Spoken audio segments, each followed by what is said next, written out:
Welcome back to the True Crime Lounge podcast. Here on Spotify and YouTube, I do have a Patreon that you can join for early access to scheduled episodes. I also have a merch shop for all your true crime gear. For any updates on my channel or podcast, you can find me on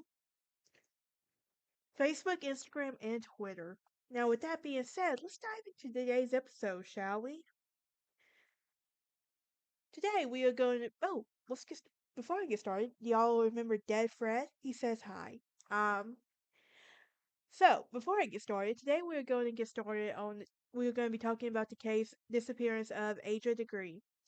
Asha Degree was only 9 when she left her house that morning she disappeared on Valentine's Day 2000. Inexpl- huh.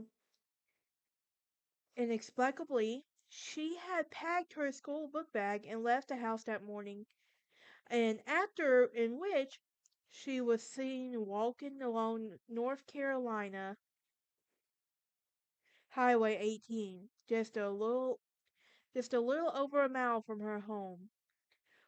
When approached by a passing motorist who noticed her, Adrian reportedly ran into the wooded area off the highway. At first, it appeared to investigators that Asia had run away from home. After interviewing her family members, they learned that the child had been reading a fantasy series about children who have spectacular adventures when the adults are asleep.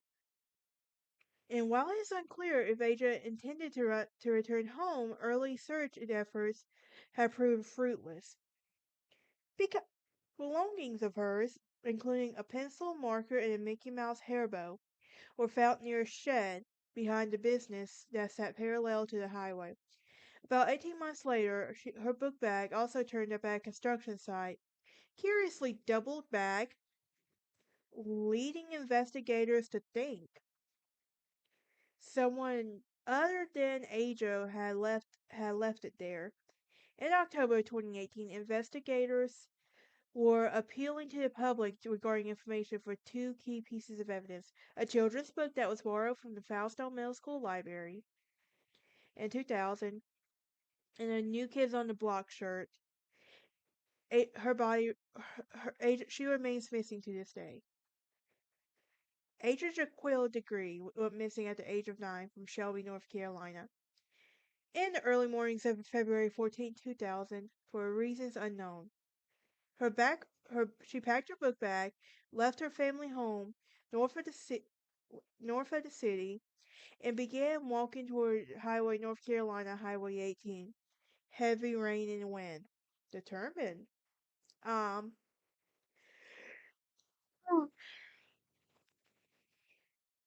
Several motorists saw her, in which one turned around at 1.3 miles from her home and began to approach her. She left the roadside and ran into the wooded area. In the morning, her parents discovered her missing from her bedroom. No one has seen her since. In an intensive search that began that day, um, to the location of her personal effects were last seen. About a year and a half later, her book bag, still packed unearthed from a construction site along Highway 80 north of Shelby in Morganton, at the point where she ran into the woods. A billboard now stands, appealing to help find her.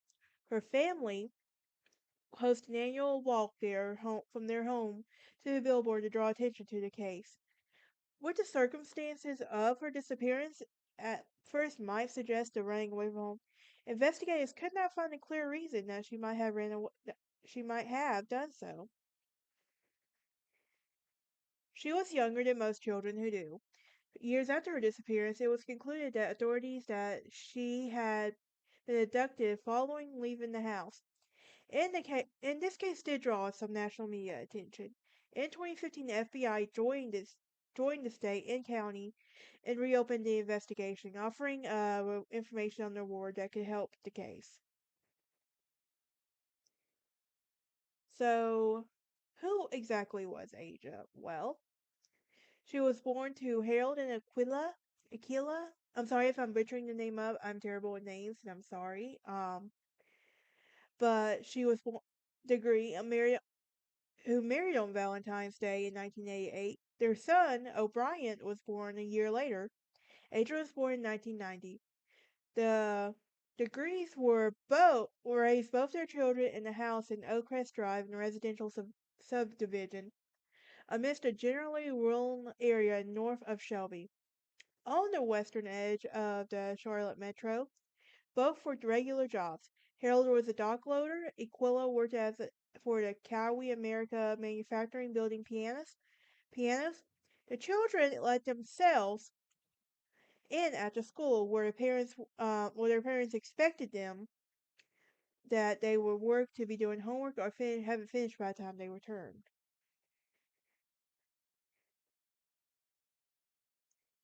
And of course, this is from a generation you gotta think. I was part of that generation where children could be left alone at an early age like that. Um, because I had to look. I grew up below the poverty line, so I had two working parents. So this generation is completely different than the generation we have now, where um, it's like I'm not saying kids should be left alone. I'm just saying that, but I grew up in a generation where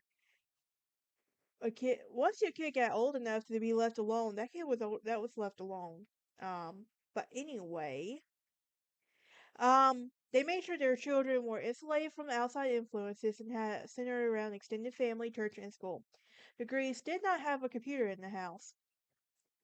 Um, Aquila said that Asia handled a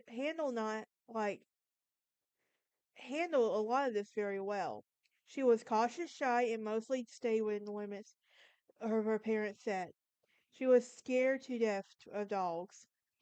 Asia was in the fourth grade at a nearby Fallston Elementary School, going for a 3-day weekend of the second week in February 2000. The Cleveland County schools were closed on Friday, February 11th. While the Degrees still had to work, the children spent the day at their aunt's house in the same neighborhood, from which they went to the youth basketball practice at their area. The following day, Asia's basketball team, on which she was a star point guard, lost its first game of the season. Asia fouled out.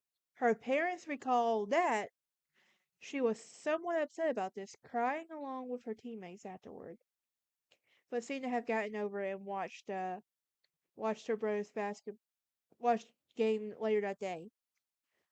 Now let's talk about the disappearance of her case. On February 13th, a Sunday, the children went to church from a relative, and they returned home. Around 8 p.m. that night, that both children went to bed in the room that they shared.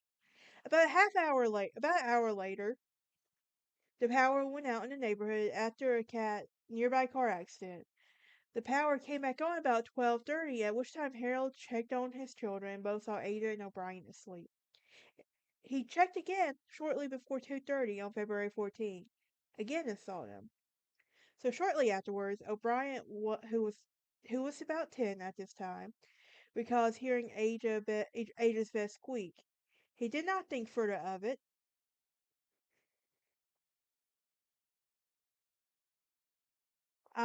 He did not further think further of it and assumed that she was merely just changing positions in her sleep. Apparently, around this time, Aja got out of bed, taking a book bag she had previously packed and several sets of clothes and personal items, and left the house. Between 3:45 and 4:15 a.m., the truck driver and the motorist saw her walking along Highway 18 wearing a long-sleeved white t-shirt just north of the junction on Highway 180.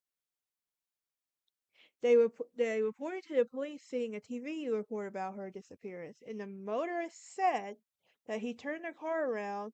He thought it was strange that such a small child would be out by herself in an hour. He circled the 3 times in the law and saw Degree run into the woods by the roadside and disappear. It was a rainy night, and the witnesses said that there was a storm raging when he saw her. County Sheriff Dan Crawford said, "We're pretty sure it was her because the description that they gave was consistent with what they saw her wearing. He also added that they this at the same place, heading to the same direction. Her mom will wake up at 5:45 to get the children ready for school. That morning, drawing a bath for them because they had not been able to take one the night before the power outage. Well, she opened the door children's room before 6:30 and called him. O'Brien was in his bed, Aja was not, and she was unable to find her in the house or the family cars.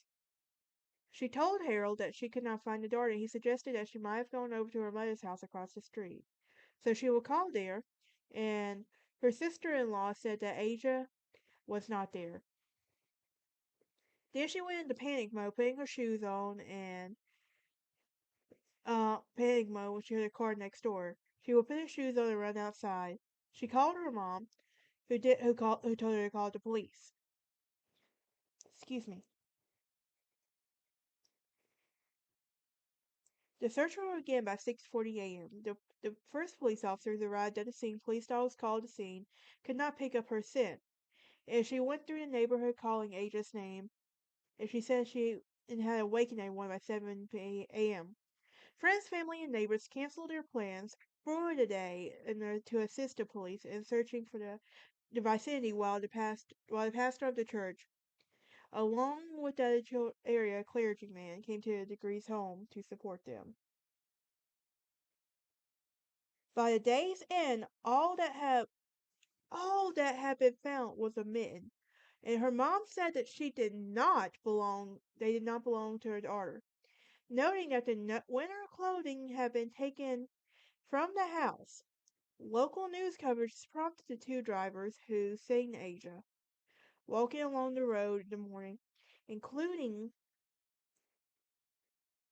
um the ones who attempted to approach her and apparently prompted her to flee into the woods.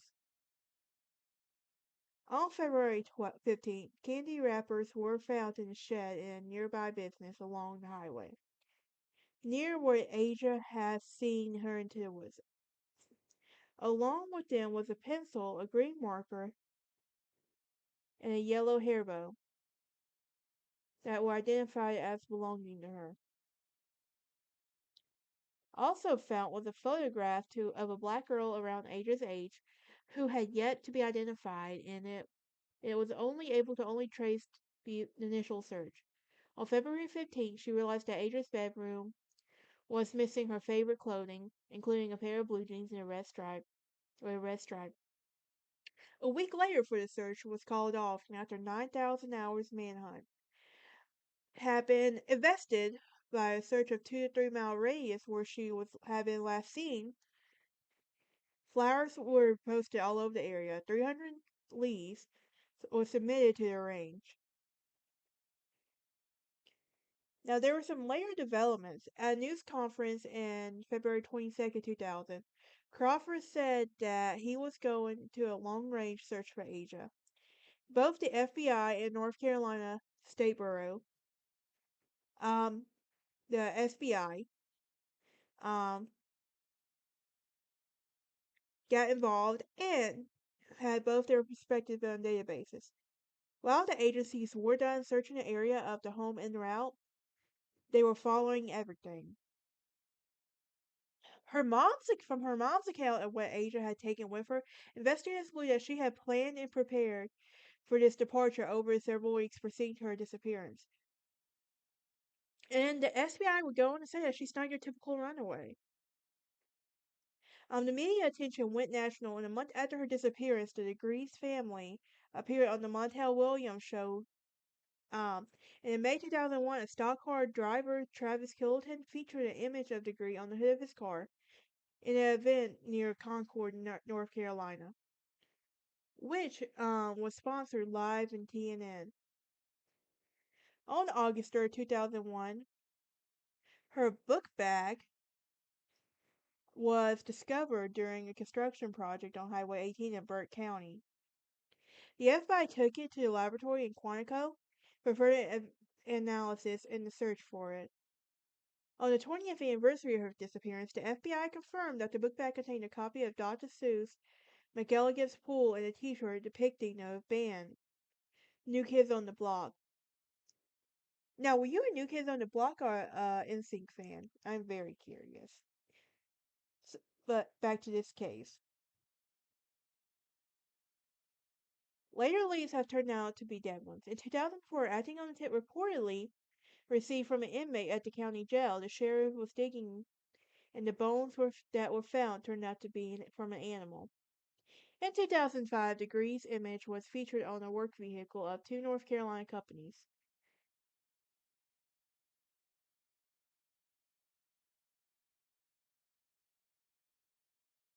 Degrees took steps to keep her Ada's memory in the case just in case she is alive in the public's mind. In 2008, they established a scholarship in helping for deserving local students. They host an annual walk to raise awareness and money for their fund for their research. I can't imagine what these parents were going through or are going through. I really can't. Her mom lamented in a 2013 interview with Jed that her daughter's disappearance had not gotten media attention over the years and as missing children because Asia was black. Missing white children get more attention and she doesn't understand why. That's still the case today with a lot of these cases I've noticed. Um, but anyway. In February 2015, the FBI announced that to FBI agents, Cleveland County Sheriff officers, and the SBI agents, we are re-examining the evidence and re-interviewing witnesses. They've also announced that a reward for up to $25,000 for information leading to the arrest.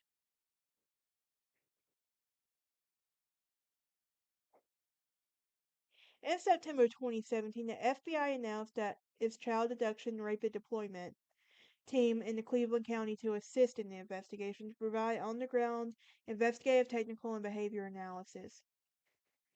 In October 2018, the Cleveland County Sheriff's Office detectives appealed for more information to the public about the two items of interest that were found in her book bag. In November 2020, an inmate named Marcus Melton, who was a convicted sex offender, um, who was convicted of sex crimes against children in 2014, wrote a letter to the Shelby Star claiming that Degree was murdered and he knows where to find her. In February 2021, the Cleveland Sheriff announced that Melton's claims have been abandoned. Uh, like, this case is still ongoing, but if there's anything y'all can do to help bring this case to an end, um, please do. There is a chance that she unfortunately might not be alive after this long, but if she is, Asia, I hope you hear this and I hope you can return home safely. I'll let someone know you're okay. But that's it for today's episode. I will see y'all next time. Y'all have a great day.